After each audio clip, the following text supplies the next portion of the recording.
Shalom salam podcast Eksposisi M116.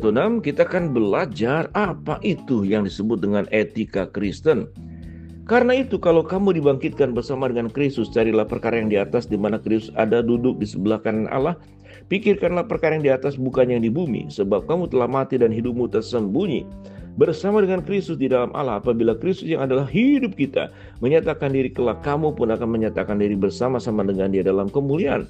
Karena itu matikanlah dalam dirimu segala sesuatu yang duniawi, yaitu percabulan, kenajisan, hawa nafsu, nafsu jahat, juga keserakahan yang sama dengan penyembahan berhala. Semuanya itu akan mendatangkan murka Allah atas orang-orang durhaka. Kolose 3:1-6. Walaupun Alkitab bukan daftar perintah dan larangan, Alkitab memberi instruksi terperinci mengenai bagaimana seharusnya kita menjalani hidup sebagai orang Kristen. Alkitab itu satu-satunya sumber yang kita perlu pegang untuk mengetahui bagaimana menjalani kehidupan sebagai orang percaya. Walaupun begitu, Alkitab tidak secara eksplisit menguraikan secara situasi yang akan kita hadapi dalam kehidupan kita. Kalau begitu, bagaimana Alkitab membantu? Disinilah etika Kristen berperan. Etika didefinisikan sebagai serangkaian prinsip moral, kajian mengenai moralitas. Karena itu etika Kristen itu merupakan prinsip yang disarikan dalam iman, dari iman Kristen yang kemudian menjadi landasan bagi tindakan kita. Walaupun firman Tuhan mungkin tidak menyinggung dan membicarakan semua situasi yang kita hadapi dalam kehidupan sehari-hari kita, prinsip-prinsipnya memberi kita standar yang harus diikuti dalam situasi-situasi di mana tidak ada instruksi yang tertulis. Misalnya, Alkitab tidak berbicara secara terang-terangan mengenai penggunaan obat-obat terlarang. Namun berdasarkan prinsip-prinsip yang kita dapatkan di Alkitab, kita tahu bahwa itu salah. Alkitab menyatakan bahwa tubuh kita adalah bait Roh Kudus dan kita harus memuliakan Allah dengannya. 1 Korintus 6:19-20. Memahami apa yang diakibatkan oleh obat-obat terlarang pada tubuh kita, kerusakan yang diakibatkan berbagai organ tubuh.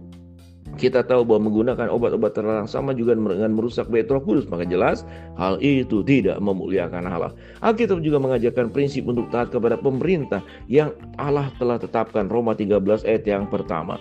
Mengingat natur obat-obat terlarang ilegal, penggunaan berarti juga tidak mentaati pemerintah, yang berarti melawan mereka. Apakah itu berarti kalau obat-obat terlarang itu satu hari dilegalisasi lalu berarti boleh dilakukan? Tetap tidak, karena tetap melanggar prinsip tubuh sebagai bait Roh Kudus. Dengan menggunakan prinsip-prinsip yang diajarkan Alkitab, orang-orang percaya dapat menentukan jalan mana yang harus ditempuh dan dalam situasi apapun.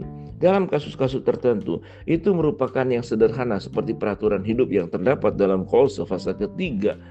Dalam kasus-kasus lain kita perlu menggali lebih dalam. Cari cara terbaik adalah melakukan hal ini adalah dengan mendoakan firman Tuhan. Roh Kudus yang mendiami setiap orang percaya, peranannya dalam hidup orang percaya termasuk mengajar bagaimana seharusnya kita hidup. Tetapi penghibur itu Roh Kudus yang akan diutus oleh Bapa dalam namaku. Dia yang akan mengajarkan segala sesuatu kepadamu dan akan mengingatkan kamu akan semua yang telah kukatakan kepadamu. Yohanes 14 ayat yang ke-26. Sebab di dalam diri kamu tetap ada pengurapan yang telah kamu terima daripadanya. Karena itu tidak perlu kamu diajar oleh orang lain. Tetapi sebagaimana pengurapannya mengajar kamu tentang segala sesuatu dan pengajarannya itu benar, tidak dusta.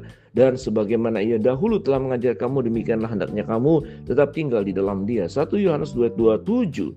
Jadi ketika kita mendoakan firman tertentu, Roh Kudus akan menuntun dan mengajar kita.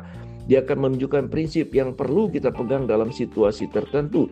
Walaupun firman Allah tidak membicarakan semua situasi yang kita hadapi dalam hidup kita, firman Allah cukup memadai untuk menghidupi kehidupan orang percaya.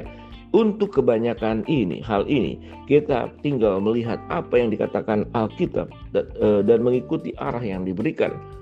Dalam kasus-kasus di mana Alkitab tidak memberi petunjuk yang eksplisit untuk situasi tertentu, kita perlu melihat prinsip yang menjadi latar belakangnya. Sekali lagi, dalam kasus-kasus tertentu itu merupakan hal yang mudah. Kebanyakan dari prinsip yang diberikan kepada orang-orang Kristen itu cukup memadai untuk diterapkan di hampir semua situasi.